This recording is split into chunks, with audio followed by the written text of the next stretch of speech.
Welcome friends. Paschimbanga সরকারের school education ডিপার্টমেন্টের পক্ষ থেকে ক্লাস 1 থেকে ক্লাস 8 পর্যন্ত ছাত্রছাত্রীদের 360 ডিগ্রি হলিস্টিক প্রোগ্রেস যে রিপোর্ট কার্ড, তার জন্য নতুন এক ধরনের প্রোগ্রেস রিপোর্ট ইন্ট্রোডিউস করা হয়েছে, যেটা নাম দেওয়া হয়েছে হলিস্টিক প্রোগ্রেস রিপোর্ট কার্ড, যার মধ্যে ছাত্রছাত্রীদের 360 ডিগ্রি হলিস্টিক প্রোগ্রেস লিপিবদ্ধ থাকবে। আমি আবার বলছি, ক্লাস 1 থেকে ক্লাস 8 এবং এই হলিস্টিক প্রোগ্রেস রিপোর্ট কার্ড চালু করতে হবে আমরা ফ্রম দিস অ্যাকাডেমিক ইয়ার, অর্থাৎ 2024 যে অ্যাকাডেমিক ইয়ার সেখান থেকেই। এবং এই বিষয়ে বেশ কিছু সমস্যা তৈরি হবে, আমি শেষকালে সেটা আলোচনা করব। এবং আমি দুটি টোটাল মার্কশিট বা যে প্রোগ্রেস কার্ড নিয়ে ডিসকাস করবো, একটা ক্লাস 1 প্রাইমারির ক্ষেত্রে আর একটা ক্লাস 8 আপনার সেকেন্ডারির ক্ষেত্রে। যেমন দেখুন, প্রথম একদম পৃষ্ঠা যেটা আছে, ছাত্রী বা ছাত্রের নাম, তার জন্ম তারিখ, বাংলা শিক্ষা পোর্টালে তার আইডি, আধার নম্বর, রক্তের গ্রুপ, পিতার নাম, মাতার নাম, অভিভাবক অভিভাবিকার নাম এবং এখানে ফটো। বেশ, এবার সেকেন্ড পেজে চলে যাচ্ছি, ক্লাস 1। তাহলে প্রথমে বিদ্যালয়ের নাম, তার বিদ্যালয়ের গ্রাম বা ওয়ার্ড, সার্কেল, ডিস্ট্রিক্ট, বিদ্যালয়ের ইউডাইস কোড, বিদ্যালয়ের মেল আইডি, বিদ্যালয়ের ওয়েবসাইট এবং বিদ্যালয়ের ফোন নম্বর, এখানে শিক্ষার্থীর ছবি। তারপর নিচে আবার দেখুন, ছাত্রী বা ছাত্রের নাম, তার শ্রেণী, বিভাগ, রোল নাম্বার, জেন্ডার, জন্ম তারিখ, বাংলা শিক্ষা পোর্টালের আইডি, আধার নম্বর, ব্লাড গ্রুপ, হাইট, ওয়েট, পিতার নাম, মাতার নাম, অভিভাবক অভিভাবিকার নাম, স্টুডেন্টের কন্ট্যাক্ট নাম্বার, শিক্ষার্থীর ঠিকানা এবং ছাত্রছাত্রী CWSN কিনা। এটা গেল একদম শুরুর দিকের বিষয়। এবারে দেখুন, এখানে এই যে নম্বরের বিষয়গুলো নিয়ে আমি শেষকালে আলোচনা করব। আগে যেমন আমরা দেখেছি ফর্মেটিভের 5টা ইন্ডিকেটর ছিল, এটা আপনারাও বিষয়টা দেখে থাকবেন। অংশগ্রহণ, প্রশ্ন করা, ব্যাখ্যা ও প্রয়োগ, সমানুভূতি, নান্দনিকতা, এইরকম 5টা ইন্ডিকেটর ছিল এর আগে। পাশাপাশি নম্বরেরও বেশ কিছু ক্ষেত্রে পরিবর্তন হয়েছে আমরা দেখতে পাচ্ছি। এক্ষেত্রে দেখুন, প্রত্যেকটা ফর্মেটিভ ফেজকে, প্রথম পর্ব যেটা ফর্মেটিভ, তাকে আবার 3টে পার্টে ভাগ করা হয়েছে। ফর্মেটিভ 1-এর ABC, ফর্মেটিভ 2-এর ABC, ফর্মেটিভ 3-র ABC এবং প্রত্যেক ক্ষেত্রে 20 নম্বর করে আছে প্রত্যেকটি ফেজের ক্ষেত্রে। তার মানে এক একটা ফর্মেটিভে টোটাল আমরা 60 নম্বর হচ্ছে প্রত্যেকটি সাবজেক্টের ক্ষেত্রে, আপনারা দেখতে পাচ্ছেন। এবং শারীরশিক্ষা কর্মশিক্ষাকে এই 20 নম্বরটা ভাগ করে দেওয়া হয়েছে 10-10 করে। এটা গেল ফর্মেটিভের এক প্রস্থ বিষয়, এখনো অনেক প্রস্থ বাকি আছে। একই রকম সামেটিভের ক্ষেত্রে দেখুন, আমরা ফার্স্ট সামেটিভ 20 নম্বর, সেকেন্ড সামেটিভ 30 নম্বর, থার্ড সামেটিভ 50, টোটাল 100, তার সাপেক্ষে পার্সেন্টেজ কত। এবং এক্ষেত্রেও শারীরশিক্ষা ও কর্মশিক্ষাকে টোটাল যা মার্কস তাকে অর্ধেক অর্ধেক করা হয়েছে। এটা গেল এক প্রস্থ বিষয়। আচ্ছা, এবারে আমরা চলে যাচ্ছি ছাত্রছাত্রীর নির্ণীত অবস্থা বা আইডেন্টিফাইড কন্ডিশন, অর্থাৎ একজন স্টুডেন্টের সারা বছর তাকে স্টাডি করে তার ক্ষেত্রে কি কি বিষয় আপনি আইডেন্টিফাই করতে পেরেছেন, সেই বিষয়ে ফর্মেটিভ 1-এর ক্ষেত্রে কতটা, ফর্মেটিভ 2-এর ক্ষেত্রে কতটা, ফর্মেটিভ 3-র ক্ষেত্রে কতটা, অর্থাৎ প্রত্যেকটি ফেজের ক্ষেত্রে তার সেই যে আইডেন্টিফাইড কন্ডিশন, সেটা তার উন্নতি অবনতি বা সেই বিষয়ে এখানে মন্তব্য করতে হবে। যার মধ্যে ইন্ডিকেটর কি কি রয়েছে, তার বুদ্ধিমত্তার বৈচিত্র্য, আগ্রহের ক্ষেত্র, অর্থাৎ স্টুডেন্ট পড়াশোনাতে আগ্রহ আছে কিনা বা অন্য ক্ষেত্রে তার আগ্রহ রয়েছে কিনা, ছবি আঁকা বা অনেক রকম বিশেষ তার অ্যাক্টিভিটি লক্ষ্য করা যায়। হ্যাঁ, তারপরে তার পজিটিভ অ্যাটিটিউড কতটা রয়েছে, সেই বিষয়ে তার অবস্থান কি, মানে এই সম্পর্কে কিছু আইডেন্টিফাইড হয়েছে কিনা, হলে সেটা কীরকম কতটা, সেই বিষয়ে আপনাকে এখানে মন্তব্য করতে হবে। তারপরে যেমন ধরুন ব্যতিক্রমী দক্ষতা, অর্থাৎ অনেক ক্ষেত্রে দেখা যায় কোনো স্টুডেন্ট বিশেষ কিছু পশু পক্ষীর আওয়াজ করতে পারে, বা বিশেষ ছবি আঁকা বলুন, বা তার কিছু স্কিল থাকে, দক্ষতা থাকে, সেরকম যদি কিছু আইডেন্টিফাইড হয়ে থাকে সেই বিষয়ে এখানে আপনাকে নোট ডাউন করতে হবে। উদ্বেগ, একজন স্টুডেন্টের মধ্যে কোনো বিষয়ে অ্যাংজাইটি কাজ করে কিনা, অনেক সময় থাকে পারিবারিক কিছু সমস্যার কারণে তার মধ্যে অ্যাংজাইটি কাজ করতে পারে, তেমন যদি কিছু চিহ্নিত হয় সেগুলো এখানে মেনশন করতে হবে। লার্নিং গ্যাপস, অনেক ক্ষেত্রে স্টুডেন্টস দেখা যায় 1 মাস 2 মাস বিদ্যালয়ে আসেনি, কোনো কারণে তার কোনো সমস্যা হয়েছে, সেটা শারীরিক অসুবিধা হোক বা অন্য কোনো কারণে হোক। তো সেই লার্নিং গ্যাপ বা শিখনে অপূর্ণতা যদি কিছু আইডেন্টিফাইড হয়ে থাকে, সেটা আপনাকে মেনশন করতে হবে। বিশেষ শিখন প্রতিবন্ধকতা, অর্থাৎ অনেক ক্ষেত্রে দেখা যায় যে একজন স্টুডেন্ট হয়তো চোখে ভালো দেখতে পাচ্ছে না বা কানে হয়তো কম শোনে, যেটা তার শিখন বা প্রক্রিয়ায় বা প্রতিবন্ধকতা তৈরি করছে, সেরকম যদি কিছু চিহ্নিত হয় বা নির্ণীত হয়, সেটা আপনাকে এখানে নোট ডাউন করতে হবে। এবং সেটা যে পর্যায়ে হবে, যদি ফার্স্ট ফর্মেটিভ স্টেজে হয় তাহলে সেক্ষেত্রে মেনশন করবেন, সেকেন্ড ফর্মেটিভ স্টেজে হলে সেই ক্ষেত্রে মেনশন করবেন, থার্ড ফর্মেটিভ ফেজে হলে সেই ক্ষেত্রে মেনশন করবেন। এটা গেল আর এক প্রশ্ন বিষয়। এবারে দেখুন এইখানটা খুব ভালো করে একটু বুঝতে হবে। এইখানে আমি এটা প্রাইমারির ক্ষেত্রে দেখাচ্ছি, এখানে যে ইন্ডিকেটরগুলো আছে সেগুলো ক্লাস 1, ক্লাস 2, ক্লাস 3 এবং ক্লাস 4-এর ক্ষেত্রে মার্কিং করতে হবে। মার্কিংয়ের আবার 4টে আপনাকে গ্রেড দেওয়া আছে, এ বি সি ডি। খুব ভালো হলে এ, ভালো হলে বি, সন্তোষজনক হলে সি, আরও উন্নতির প্রয়োজন হলে ডি। আগে এই জায়গাটা ভালো করে একটু বুঝতে হবে। যেমন ধরুন শ্রবণ দক্ষতা, অর্থাৎ সে যে ক্লাসে আপনি পাঠদান করছেন সেখানে তার শোনা বা সেই বিষয়ে তার স্কিল কীরকম, হ্যাঁ সেটা ক্লাস 1-এ তার কীরকম ছিল। ধরুন আমি এটা ক্লাস 1-এর মার্কশিট দেখাচ্ছি, তাহলে আপনি এখানে ক্লাস 1-এরটা ফিল আপ করবেন। আমি আগে ইন্ডিকেটরগুলো একটু বলে দিই। সংযোগের দক্ষতা, সমানুভূতি এমপ্যাথি তার মধ্যে কতটা রয়েছে, সহযোগিতা কোঅপারেশন, মিড ডে মিল খাবার সময় অনেক সময় দেখা যায় ছাত্রছাত্রীদের মধ্যে বা বিভিন্ন অনুষ্ঠানের সময়, স্পোর্টসের সময় অনেক ক্ষেত্রে দেখা যায় তাদের মধ্যে কোঅপারেটিভ অ্যাটিটিউড কতটা রয়েছে, কথোপকথনের দক্ষতা, হ্যাঁ তাদের ছাত্রদের সঙ্গে কথা বললে বোঝা যায় অনেকে বেশ চটপট কথা বলে, অনেকে একটু কথা বলার মধ্যে জড়তা ভাব থাকে, তো সেই ব্যাপারে তার স্কিলটা, বন্ধুত্ব স্থাপনের দক্ষতা, এইগুলো দেখবে অনেক সময় আমরা বুঝতে পারি যে 5জন 7জন একসঙ্গে একটা বন্ধুত্ব, একসঙ্গে ঘুরছে, যেখানেই যায় তারা একসঙ্গে যায়, অর্থাৎ তার মধ্যে ফ্রেন্ডশিপ স্কিল কতটা রয়েছে, দ্বন্দ্ব নিরসন, সমস্যা সমাধানের দক্ষতা, অর্থাৎ মানে এইটা হচ্ছে এক প্রকার লিডারশিপ অ্যাটিটিউড, অর্থাৎ 2-3জন বন্ধুর মধ্যে কোনো সমস্যা হয়েছে সেটা সে মধ্যস্থতা করে মিটিয়ে দিতে পারলো, এই ধরনের অ্যাটিটিউড তার মধ্যে রয়েছে কিনা বা থাকলে কতটা রয়েছে। মানসিক চাপ মোকাবিলার দক্ষতা, এগুলো অত্যন্ত সূক্ষ্মভাবে না দেখলে কিন্তু এগুলো আইডেন্টিফাই করা খুব মুশকিল। সিদ্ধান্ত গ্রহণের দক্ষতা, কোনো ব্যাপারে ডিসিশন নেওয়ার ক্ষেত্রে তার মধ্যে কতটা পজিটিভিটি রয়েছে, পারস্পরিক সম্পর্ক রক্ষার দক্ষতা, সাংগঠনিক দক্ষতা, আবেগ নিয়ন্ত্রণের দক্ষতা, শ্রদ্ধা জ্ঞাপনের দক্ষতা, এগুলো আমরা দেখতে পাই। অনেক স্টুডেন্টস যথেষ্ট বিনয়ী হয়, আবার অনেকের ক্ষেত্রে আমরা বিনয় তেমনভাবে খুঁজে পাই না। তারপরে দৃঢ় মত প্রকাশের দক্ষতা, ইতিবাচক মনোভাব, এখানেও একটা ইতিবাচক মনোভাব দেওয়া হয়েছে, এবং শেষকালে নেতৃত্ব দান। তো এই যে 15টা ইন্ডিকেটর রয়েছে, এবার যেটা আমি বলতে চাইছি যে এটা হচ্ছে ক্লাস 1-এর মার্কশিট। তাহলে এই ক্ষেত্রে ছাত্রছাত্রীর যদি দেখা যায় শ্রবণ দক্ষতা আরও বাড়াতে হবে, তাহলে আপনি এখানে আপনি ডি গ্রেড দেবেন, এই যে ডি।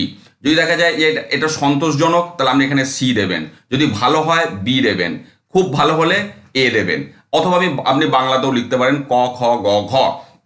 এবার এটা ক্লাস 1-এর মার্কশিট, আপনি ক্লাস 1-এরটা ফিল আপ করলেন।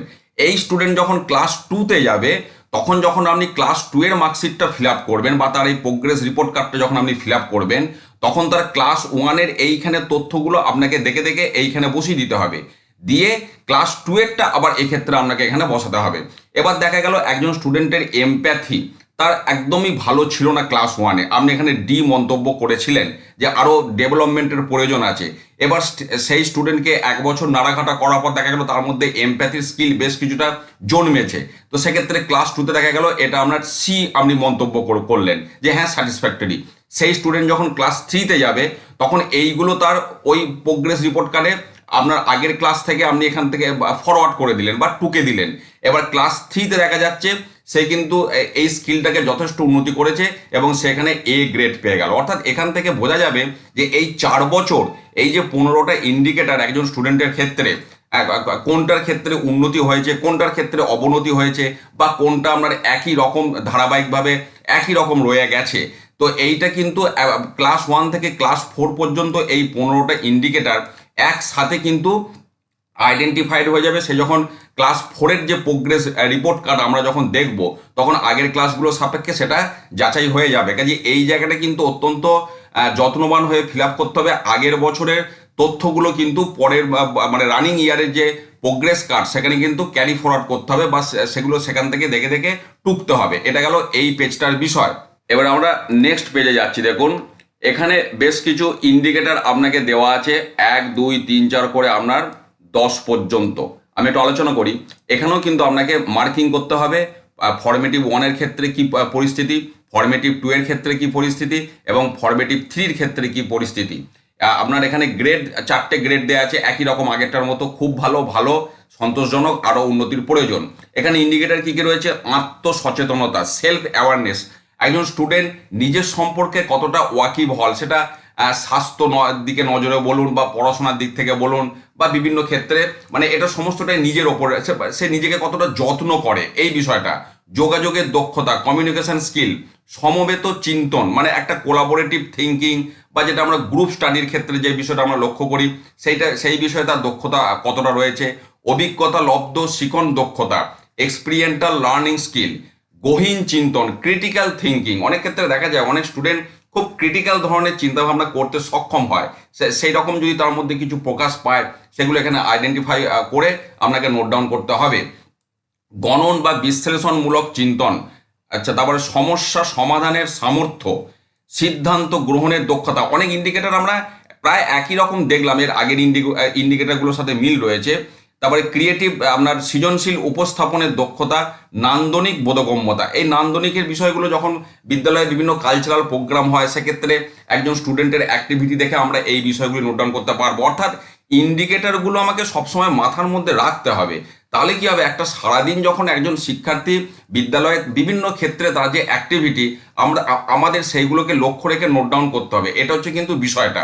কাজেই যেমন ফরমেটিভের যেটা কনসেপ্ট, যে শুধু একদিন দুদিনে তার ক্যারেক্টারিস্টিক্স দেখে আইডেন্টিফাই করা নয়, সারা বছর first formative, second formative, third formative, এইভাবে বিষয়টা কিন্তু করতে হবে।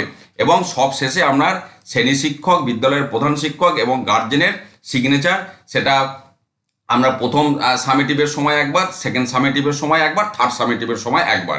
তো এটা গেল সামগ্রিক আপনার ক্লাস 1-এর মার্কশিট। এবার যদি আমরা একটা 8-এর স্যাম্পেল দেখাই, আমি একই জিনিসগুলোকে আর রিপিট করে সময় নষ্ট করব না। আপনার এই যে শুরুর যে কভার পেজটা ক্লাস 1-এর যেমন ছিল, এখানেও সেই একই রকম সমস্ত কিছু ফিল আপ করতে হবে। তারপরে আমরা দেখুন, এবার আমি যে জায়গাটা মার্কসের ক্ষেত্রে বলতে চাইছিলাম আমি একটু বলি এই বিষয়টা। যেমন ধরুন এখানে 8-এর যে ফর্মেটিভ আগেরটার মতোই আমরা দেখলাম, 1-এর মতো এখানেও 8-এর ক্ষেত্রে প্রত্যেকটা ফর্মেটিভকে তো 3টে করে ভাগ করিয়েছে এবং প্রত্যেক ক্ষেত্রে 30 নম্বর করে রয়েছে। একই রকম কর্মশিক্ষা এবং শারীরশিক্ষার ক্ষেত্রে নম্বরটাকে অর্ধেক করে দেওয়া হয়েছে। এবারে আমি যেটা বলছিলাম যে প্রথম কথা হচ্ছে, এর আগে ফর্মেটিভের 5টা ইন্ডিকেটর ছিল, আমি একটু আগে বললাম। এবার দেখুন অষ্টম শ্রেণীর ক্ষেত্রে যেমন আমরা দেখেছিলাম ফার্স্ট ফর্মেটিভটা 10 নম্বর থাকে, সেকেন্ড ফর্মেটিভ 20 নম্বর, থার্ড ফর্মেটিভ 20 নম্বর। এখানে কিন্তু প্রত্যেকটা ফর্মেটিভকে আবার 30 করে 3টে করে ভাগ করা হয়েছে, অর্থাৎ নম্বর বিভাজনটা কিন্তু সম্পূর্ণ পরিবর্তন করে দেওয়া হয়েছে। এতে করে কি অসুবিধা হবে আমি যাচ্ছি একটু পরে, আমি আগে সামেটিভটা ডিসকাস করে নিই। একই রকম দেখুন অষ্টম শ্রেণীর ক্ষেত্রে সামেটিভটা বিভিন্ন ভাষার ক্ষেত্রে ফার্স্ট সামেটিভ আপনার দেওয়া হয়েছে 30, second summative 50, third summative 70, total 150। কিন্তু অষ্টম শ্রেণীর ক্ষেত্রে সামেটিভের যেটা নম্বর বিভাজন ছিল, প্রথমটা 15, দ্বিতীয়টা 25 এবং 3 নম্বরটা 70 দিয়ে 110। যদি আমি ভুল বলি আপনারা কমেন্ট করবেন।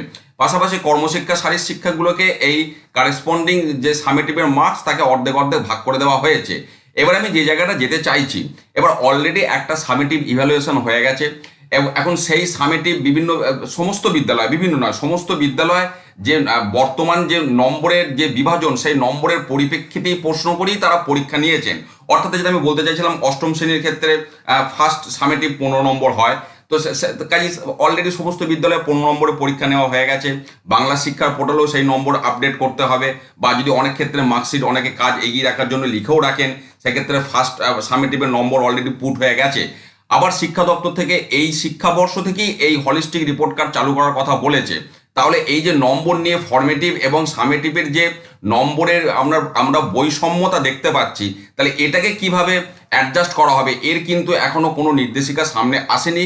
এই সমস্যাটাও আমরা একটা হবে কিন্তু এটা দেখতে পাচ্ছি। পাশাপাশি বাকি যে বিষয়গুলি আইডেন্টিফাইড কন্ডিশন, এগুলো কিন্তু ক্লাস 1-এর ক্ষেত্রে আমি যেমন যেমন দেখালাম, এখানেও সেই একই রকমই ইন্ডিকেটর সমস্ত রয়েছে। আমি জাস্ট একটু দেখিয়ে দিচ্ছি, কারণ এটাকে বলে সময় নষ্ট করবো না। এবার এই জায়গাটা অবশ্যই আমি আলোচনা করব। যেমন প্রাইমারির ক্ষেত্রে বললাম, এক্ষেত্রেও দেখুন আমরা টোটাল ওখানেও 15টা ইন্ডিকেটর ছিল, এখানেও 15টা ইন্ডিকেটর আছে। এবং এক্ষেত্রে যেহেতু এটা হাই স্কুলের ক্ষেত্রে ক্লাস 5, 6, 7, 8, তার মানে এটা আপনার অষ্টম শ্রেণীর জন্য আমি দেখাচ্ছি। তার মানে এই স্টুডেন্টের এই যে ইন্ডিকেটরগুলো পঞ্চম শ্রেণীতে কি গ্রেড পেয়েছিল, এখানেও 4টে গ্রেড দেওয়া আছে, সেটাকে আপনাকে ক্যারি ফরওয়ার্ড করে 6-এ নিয়ে যেতে হবে। অর্থাৎ 6-এর যখন আমরা প্রোগ্রেস রিপোর্ট করব, 5-এরটা দেখে দেখে টুকতে হবে। 7-এর যখন প্রোগ্রেস রিপোর্ট কার্ড করব তখন 5 এবং 6টাকে আপডেট করতে হবে, এবং ফাইনালি যখন 8-এরটা আমরা তার প্রোগ্রেস রিপোর্ট কার্ড তৈরি করব, আগের 3টে ক্লাস এখানে আপডেট আপনাকে করতে হবে। তাহলে কি হবে, অ্যাট এ গ্লান্স আমি একজন শিক্ষার্থীর পঞ্চম থেকে অষ্টম শ্রেণীর যাবতীয় এই যে 15টা ইন্ডিকেটার, কোনটার উন্নতি কোনটার অবনতি বা কোনটা একই রকম আছে সেটা আমরা এক নজরে দেখতে পাবো। আমি ইন্ডিকেটারগুলোকে আর ডিসকাস করছি না, আমরা ক্লাস 1-এর ক্ষেত্রে ডিসকাস করেছি, একই রকম বিষয়গুলি আছে। পাশাপাশি এখানেও আমরা যেটা দেখলাম যে এখানে যে আমরা আগের ক্ষেত্রেও দেখলাম 10টা আইটেম ছিল, 10টা ইন্ডিকেটারকে এখানে মার্কিং করতে হবে 4টি গ্রেডের সাপেক্ষে। ফর্মেটিভ 1-এর ক্ষেত্রে কি গ্রেড, ফর্মেটিভ 2, ফর্মেটিভ 3, এটাও সেই ক্লাস 1-এর মতো একই আইটেমগুলো আছে, আমি যে কারণে ডিসকাস করছি না। দিয়ে সবশেষে শ্রেণী শিক্ষক শিক্ষিকা, বিদ্যালয়ের প্রধান শিক্ষক এবং অভিভাবক অভিভাবিকার 3টে সামেটিভের পরিপ্রেক্ষিতে আমরা সই করা। তো এই হলো আপনার একদম হলিস্টিক রিপোর্ট কার্ড, যেটা আমি দেখালাম 360 ডিগ্রি একজন স্টুডেন্টের মূল্যায়ন বা তার প্রোগ্রেস কোন দিকে যাচ্ছে সমস্ত রিফ্লেকশন এখানে থাকবে। এবং এখানে অনেক কিছু তথ্য কিন্তু নতুন এখানে রয়েছে, আমি দেখালাম আপনাদের সাথে, আপনারাও দেখলেন। পাশাপাশি যেটা সমস্যার বিষয় একটা তৈরি হতে পারে, নম্বরের যে বৈষম্যতা আমরা দেখতে পাচ্ছি, বর্তমান যে ইভ্যালুয়েশন প্রসেস সেখানে যে মার্কিং, তার সাথে এর যে মার্কিংয়ের যে বিষয় সেটা কিন্তু একটা আলাদা রয়েছে। এই জায়গাটা কিভাবে অ্যাডজাস্ট করা হবে এইটা নিয়ে শিক্ষা দপ্তরের পক্ষ থেকে কিন্তু এখনও নির্দেশিকার প্রয়োজন রয়েছে। তো যাই হোক, আমি 2টি ক্লাসের স্যাম্পেল আপনাদের সাথে শেয়ার করলাম, বাকি ক্লাসগুলো সমস্ত কিছু একই রকম আছে, নম্বরের ক্ষেত্রে কিছু তারতম্য থাকতে পারে বা আছে, এই হচ্ছে বিষয়টা। এবার এই বিষয়ে একটা নতুন কনসেপ্ট সামনে এসেছে, আপনারাও আপনাদের মত বিনিময় করুন যে কিভাবে কাজটা করলে সুবিধা, বা এই হলিস্টিক রিপোর্ট কার্ডের কোনো যদি ডিসঅ্যাডভান্টেজ থাকে সেটাকে কিভাবে আমরা ওভারকাম করতে পারবো। সকলের সমবেতভাবে একটা ইতিবাচক আলোচনা করলে আমরা প্রত্যেকেই সমৃদ্ধ হব। ভালো থাকুন, সুস্থ থাকুন, ধন্যবাদ।